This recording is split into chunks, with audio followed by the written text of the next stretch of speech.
Hello everyone, आप सबका स्वागत है इस सेशन में जिसमें हम डिस्कस करेंगे इसरो का latest award IAF world space award 2024 जो चंद्रयान 3 मिशन के लिए दिया गया है। ये टॉपिक एग्ज़ाम के लिए इम्पॉर्टेंट है और आज हम इसको डिटेल में समझेंगे। क्या है ये अवार्ड, चंद्रयान 3 का इम्पैक्ट और फ्यूचर स्पेस मिशंस। तो चलिए शुरू करते हैं। सबसे पहले समझते हैं कि इंटरनेशनल एस्ट्रोनॉमिकल फेडरेशन जो कि आईएएफ है, ये है क्या।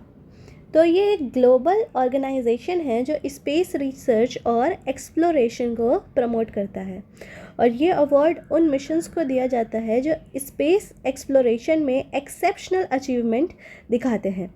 2024 में यह अवार्ड चंद्रयान 3 मिशन की सफलता के लिए इसरो को मिला, ठीक है, for the success of Chandrayaan 3 mission. ये अवार्ड आउटस्टैंडिंग अचीवमेंट दिखाता है स्पेस एक्सप्लोरेशन में, जैसा मैंने अभी आपको बताया। और चंद्रयान 3 ने इंडिया को पहली कंट्री बना दिया जिसने मून के साउथ पोल पर लैंड किया है, ठीक। ये अवार्ड स्पेस साइंस में इंडिया की बड़ी सफलता को दिखाता है और ग्लोबल लेवल पर इसरो की रेपुटेशन को और स्ट्रॉन्ग बनाता है। आइए बात करते हैं इसरो के लेटेस्ट अचीवमेंट की।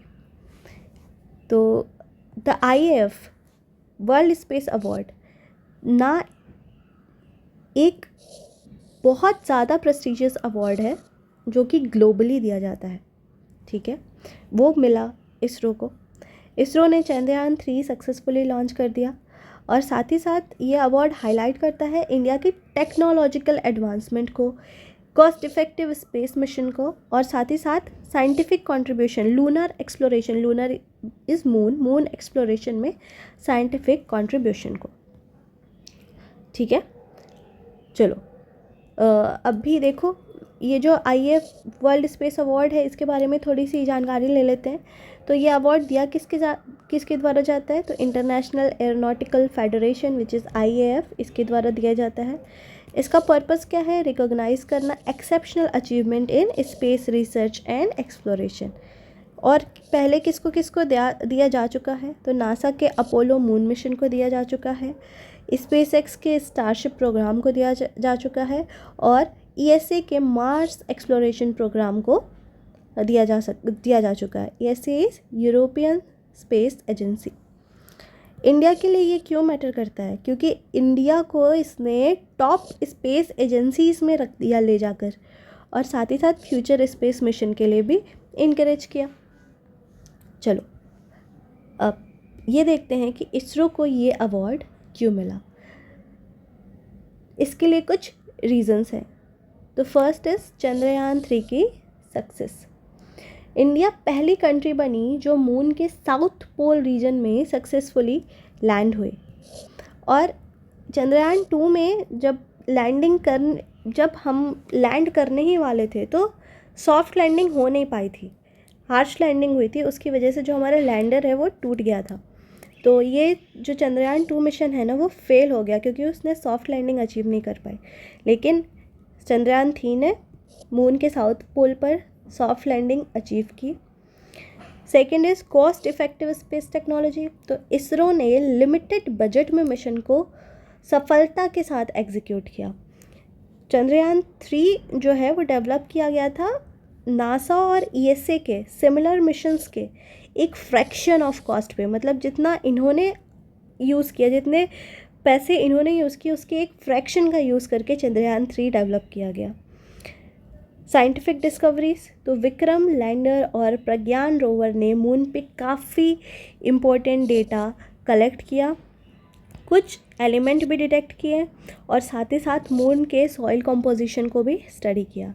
इससे चंद्रयान 3 मिशन ने पूरी दुनिया का ध्यान इंडिया की तरफ खींच लिया और इसरो को एक लीडिंग स्पेस एजेंसी बनाया। ये अवार्ड सिर्फ एक ट्रॉफी नहीं है बल्कि इंडिया के स्पेस प्रोग्राम की ताकत का सबूत है। अब चंद्रयान 3 मिशन का ओवरव्यू देखते हैं, एक शॉर्ट ओवरव्यू। लॉन्च डेट क्या थी इसकी, 14 जुलाई 2023। लैंड कब किया? 23 अगस्त 2023 को लैंड किया।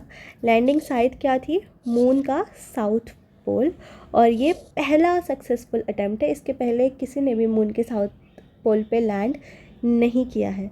ऑब्जेक्टिव क्या था मिशन का? सॉफ्ट लैंडिंग करना और मून की सरफेस का साइंटिफिक स्टडी करना। इसके मेजर कंपोनेंट्स दो थे। विक्रम लैंडर ने मून पर लैंडिंग किया और विक्रम लैंडर ने ही साइंटिफिक इंस्ट्रूमेंट कैरी किया था। क्यों? क्योंकि मून का एनालिसिस करना था। और दूसरा है प्रज्ञान रोवर ने मून के सरफेस को एक्सप्लोर किया, मतलब उसने सरफेस पे चल के एक्सपेरिमेंट किए और सॉइल कंपोजिशन की स्टडी की। ये मिशन इंडियन स्पेस साइंस में एक नया माइलस्टोन है। अब कुछ चैलेंजेस देखते हैं। कोई भी स्पेस मिशन चैलेंजेस के बिना पूरा नहीं होता।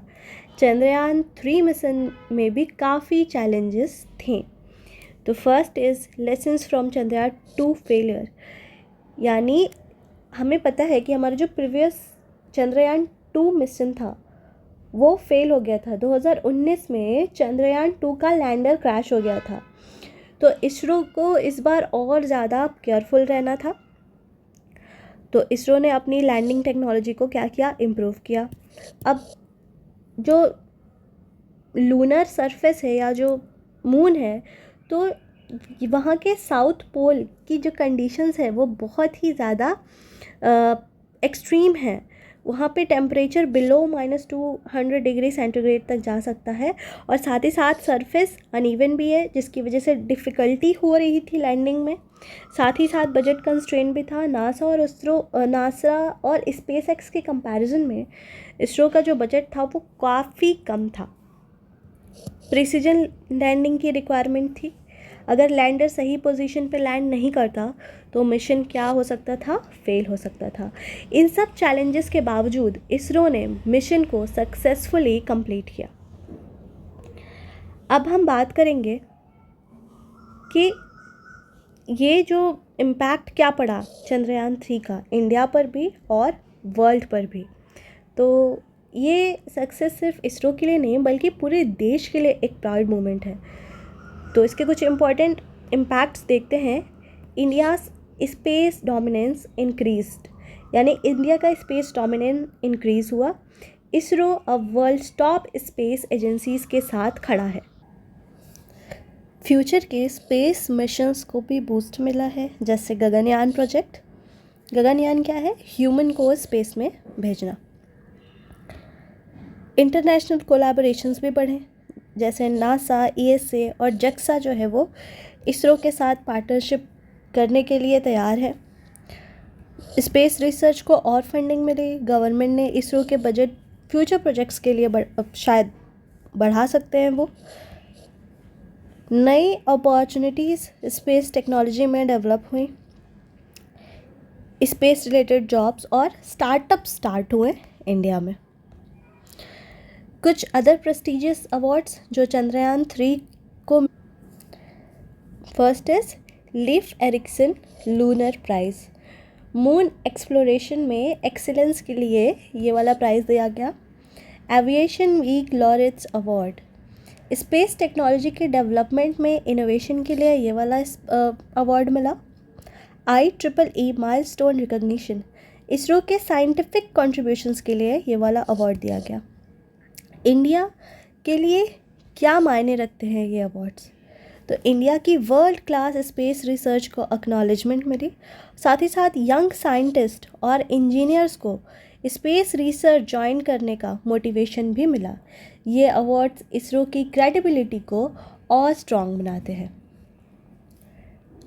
इसरो के अपकमिंग स्पेस मिशंस क्या है, वो भी काफ़ी एक्साइटिंग है, तो चलो देखते हैं। First is Gaganyaan mission. ये इंडिया का फर्स्ट ह्यूमन स्पेस मिशन होगा जो 2025 में लॉन्च होगा। सेकेंड इज़ शुक्रयान फर्स्ट या फिर वीनस मिशन। शुक्र इज़ वीनस। ये वीनस प्लैनेट के लिए इसरो का पहला इंटरप्लैनेटरी मिशन होगा। आदित्य L1 मिशन, ये सन के स्टडी के लिए लॉन्च किया गया। लूनर पोलर एक्सप्लोरेशन मिशन, ये जक्सा के साथ मिलकर, जक्सा इज़ जापान स्पेस एजेंसी के साथ मिलकर 2025 आ गया है, तो ये लॉन्च हो जाएगा। ये मिशंस क्यों मैटर करते हैं? तो ये इंडिया की स्पेस लीडरशिप को स्ट्रेंथन करते हैं और साथ ही साथ private sector participation in space technology को भी बढ़ावा देते हैं। ये मिशन इंडिया को एक ग्लोबल स्पेस लीडर बनाने में मदद करेंगे। तो आज हमने देखा कि IAF वर्ल्ड स्पेस अवार्ड 2024 का इसरो के लिए क्या सिग्निफिकेंस है, चंद्रयान 3 मिशन का इम्पैक्ट क्या था और फ्यूचर में इसरो का स्पेस एक्सप्लोरेशन में क्या रोल होगा। ये जो अवार्ड रहा IAF वर्ल्ड स्पेस अवार्ड, ये हिस्टोरिकल अचीवमेंट है इंडिया के लिए, और साथ ही साथ चंद्रयान 3 की सक्सेस ने इंडिया का पोजीशन स्ट्रॉन्ग कर दिया है टॉप स्पेस एजेंसीज़ में। इसरो ने हमेशा ही बाउंड्रीज़ को पुश किया है स्पेस एक्सप्लोरेशन में, और ये जो अवार्ड है ये मोटिवेट करेगी फ्यूचर स्पेस साइंटिस्ट को इंडिया में। इंडिया की स्पेस जर्नी सिर्फ शुरू हुई है और आने वाले ईयर्स में और भी बड़ी अचीवमेंट्स देखने को मिलेंगी। इंडिया का फ्यूचर एक्सप्लोरेशन ब्राइट है। अगर आपको ये सेशन इन्फॉर्मेटिव लगा तो वीडियो लाइक करें, शेयर करें और चैनल को सब्सक्राइब करें।